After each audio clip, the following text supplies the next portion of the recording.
Salut à tous et bienvenue sur ce Daily Crypto où je vais vous résumer les dernières actualités du monde crypto. Aujourd'hui, au programme, on a des plateformes crypto qui se poursuivent en justice, Kraken qui s'est pris une amende, des déclarations intéressantes de Bill Ackman concernant la régulation des cryptos, ou encore le wallet Phantom qui se diversifie. Comme d'habitude, si vous appréciez ce format, pensez au like pour le référencement de la vidéo et à l'abonnement ainsi que l'activation de la cloche pour être au courant des dernières actualités du monde crypto et blockchain. Et finalement, je vous invite à venir me suivre sur mon Twitter et je vous rappelle que vous pouvez également retrouver mon contenu en version ultra condensée sur mon TikTok que vous retrouvez également dans la description. Mais avant de parler des actualités du jour, commençons avec l'état du marché en ce mardi, avec un marché crypto qui est majoritairement dans le vert alors que Bitcoin a rebondi sur les 16 000 $, avant de finalement venir tester la zone des 16 500 $. Et les cryptos qui surperforment aujourd'hui le marché sont le Dash avec un plus 8%, le XCN avec un plus 9% et le HT avec un plus 10%. Mais passons sans plus attendre aux actualités de ce mardi 29 novembre 2022. On débute les actualités du mardi avec une mise à jour sur l'affaire BlockFi. Comme je vous le disais hier, la plateforme BlockFi, qui avait déjà été mise en difficulté par la chute de Terra plus tôt cette année, a finalement déposé bilan sous le chapitre 11 aux États-Unis à cause de son exposition à FTX qui était venue à leur secours cet été. Et le truc, c'est qu'aujourd'hui, on apprend qu'ils entament une procédure judiciaire contre FTX pour récupérer 52,6 millions de dollars d'actions Robinhood qui auraient dû leur revenir en tant que collatéral d'un prêt accordé à FTX. De plus, il y a des rumeurs qui courent disant que Sam Bankman-Fried aurait tenté début novembre de revendre ses actions alors même qu'ils avaient déjà signé l'accord de prêt. A savoir que la plateforme s'est engagée à rembourser plus de 100 000 créanciers, donc ils tentent bien sûr de récupérer ces 52 millions de dollars de fonds, mais le problème c'est que FTX est également placé en faillite sous le chapitre 11, et ils sont ainsi théoriquement protégés contre des poursuites en justice de ses créanciers pour pouvoir sereinement restructurer la société, donc les poursuites entamées par BlockFi risquent d'être longues et compliquées. Bref, en l'espace d'un an, on est passé d'acteurs crypto à qui tout semblait réussir, à des acteurs qui se mettent en faillite et s'attaquent même en justice pour tenter de récupérer de la liquidité bloquée chez leurs anciens partenaires. C'est moi ou il y a une ambiance de merde? Pendant ce temps, la plateforme Kraken a été sanctionnée par le régulateur américain. La troisième plateforme de crypto-monnaie en termes de volume échangé a effectivement reçu une amende de 362 000 $ pour ne pas avoir respecté les sanctions économiques américaines imposées contre l'Iran. C'est-à-dire que la plateforme n'avait pas mis en place des outils suffisamment complexes pour bloquer les utilisateurs iraniens, et donc ces derniers, via par exemple un VPN, ont pu se servir de cette faille pour contourner les sanctions américaines.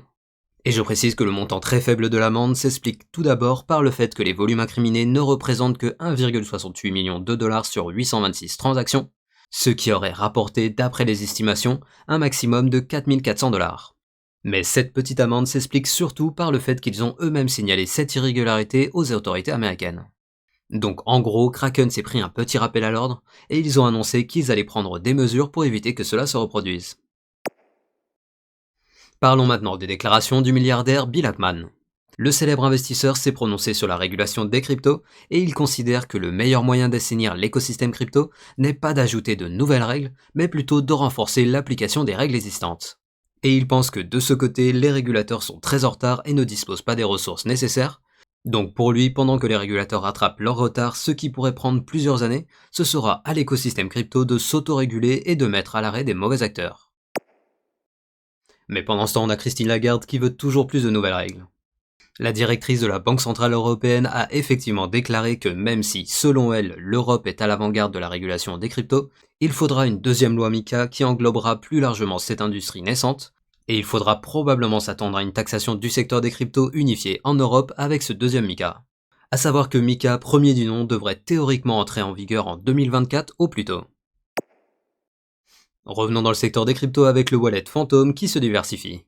En effet, la société derrière le principal wallet basé sur la blockchain Solana vient d'annoncer qu'ils allaient désormais supporter les blockchains Ethereum et Polygon, et donc ils espèrent avoir le même succès qu'ils ont eu sur Solana grâce à leur interface facile d'utilisation, et également en proposant un wallet qui permettra d'interagir avec les écosystèmes de 3 grandes blockchains à un seul endroit. Et je précise qu'ils sont actuellement en train de travailler directement avec Polygon qui accueille Phantom à bras ouverts en déclarant que ce wallet permettra une adoption de masse des applications bâties sur Polygon. A savoir que cette diversification se fait dans un contexte où Solana a été pris dans la tempête FTX à cause de leur lien avec ce dernier. Donc même si Solana semble plutôt bien résister à la crise, ces événements ont probablement participé à leur ambition de se déployer sur d'autres blockchains. Et on finit les actualités du mardi avec le flash du jour. Tout d'abord, on a la plateforme française Kiln qui vient de finaliser une levée de fonds de 17 millions de dollars auprès de Consensus, Kraken Venture, Sparkle Venture et d'autres sociétés d'investissement pour développer leurs services. À savoir que la startup Kiln propose des services de stacking, soit directement aux institutionnels, soit à une entreprise souhaitant proposer des services de stacking à leurs clients. Ensuite, on a l'Ukraine qui dévoile plus d'informations sur son projet de monnaie numérique. Ce qu'il faut retenir, c'est que cette future MNBC, en plus d'être une solution pour faciliter les dépenses administratives courantes, elle pourrait faciliter les échanges de crypto-monnaies et pourrait potentiellement servir pour l'émission d'actifs virtuels comme des NFT. Et finalement, la banque Silvergate a été prise dans la tempête suite à la mise en faillite de BlockFi à cause de leur lien avec la plateforme. Mais la banque spécialisée dans l'offre de services aux entreprises du secteur des actifs numériques a tenu à rassurer ses investisseurs et clients en déclarant que leur exposition à BlockFi se limitait à moins de 20 millions de dollars, alors que les fonds gérés par la banque sont estimés à 13,2 milliards de dollars. Donc d'après leur déclaration, il n'y a pas de risque pour Silvergate. Ainsi se termine le Daily Crypto du mardi.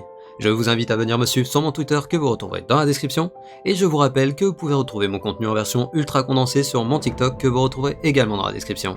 Et comme d'habitude, pensez au like pour le référencement de la vidéo, et à l'abonnement ainsi que l'activation de la cloche pour être notifié dès que je sors une nouvelle vidéo.